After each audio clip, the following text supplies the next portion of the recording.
When people talk about a two-state solution, it fucking baffles me because none of you fucking people would ever accept that in your own nations. If a fucking occupying force came into your fucking nation, you guys all over, you wouldn't be sitting there and be like, you know what? Let's fucking negotiate with the terrorists.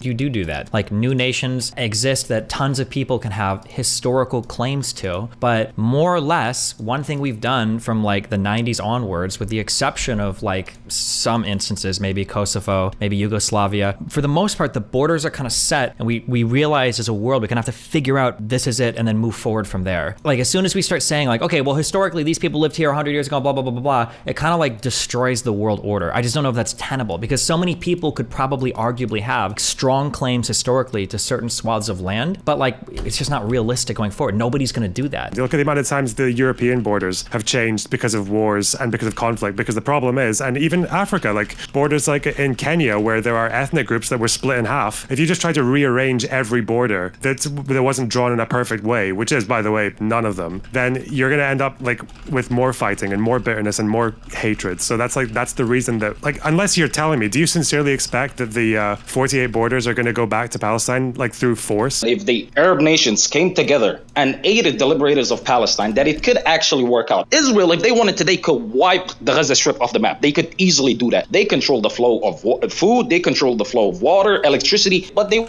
won't, because it looks bad on them. It's so fucking hilarious to me. People act as though the Palestinians are the big bad wolf and they're so powerful.